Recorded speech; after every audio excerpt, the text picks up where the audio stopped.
ఈ రోజు ఆయన ఫస్ట్ క్లాప్ కొట్టారు పవన్ కళ్యాణ్ గారు. మరి అటు మొత్తం పవన్ కళ్యాణ్ గారు, నాగబాబు గారు, అదేవిధంగా చిరంజీవి గారు ఈ సినిమా పూజా కార్యక్రమంలో పాల్గొనడం జరిగింది. మరి దీనికి ఫస్ట్ క్లాప్ పవన్ కళ్యాణ్ కొట్టగా కెమెరా స్విచ్ ఆన్ చేశారు చిరంజీవి గారు పెద్ద కుమార్తె అయినటువంటి సుస్మిత గారు. సో ఇక్కడ అందరినీ కూడా ఆకర్షిస్తుంది ఏంటి అంటే అటు చిరంజీవి గారు అదేవిధంగా పవన్ కళ్యాణ్ గారు ఇద్దరు కూడా ఒకే కారులో కలిసి రావడం అందరినీ కూడా ప్రత్యేకంగా ఆకర్షించిందని చెప్పుకోవచ్చు.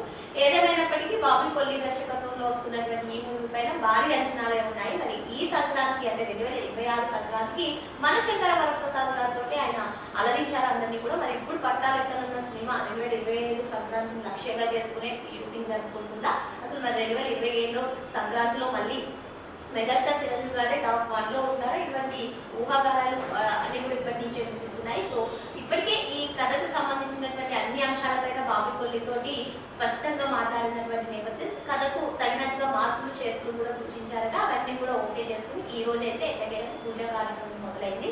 సో ఇక్కడ ఇంకో అంశం ఏంటంటే చిరంజీవి గారి నుంచి మనవశంకర వరప్రసాద్ గారి సినిమా వచ్చినప్పటికీ కూడా మెగాస్టార్ మూవీ గురించి అందరూ వేచి చూస్తున్నారు. ఎందుకంటే విశ్వంబర ఏదైతే వశిష్ఠ దర్శకత్వంలో వచ్చినటువంటి విశ్వంబర ఎటు తేలనటువంటి పరిస్థితి. సో ఇప్పటికైనా ప్రాజెక్టులు ఇంకా ఎక్కువ చేస్తే బాగుంటుంది అనుకునేటువంటి నేపథ్యంలో మెగా 158 బాబీ కొల్లి దర్శకత్వంలో రానుంది. ఆల్రెడీ వీరిద్దరు కాంబోలో వచ్చినటువంటి వాల్తేరు వీర్య ఏ విధంగా ప్రపంచం సృష్టించిందో మనందరికీ తెలిసిందే. మరి ఇటువంటి నేపథ్యంలో ఇప్పుడు మెగా 158 పూజా కార్యక్రమాలు మొదలు కావడం, మరి అటు చిరంజీవి గారు పవన్ కళ్యాణ్ గారు కలిసి రావడం కూడా అందరినీ ఆకట్టుకుంటుంది. మరి ఈ అంశం పైన మీ అభిప్రాయం ఏంటో కామెంట్ రూపంలో తెలియజేయండి.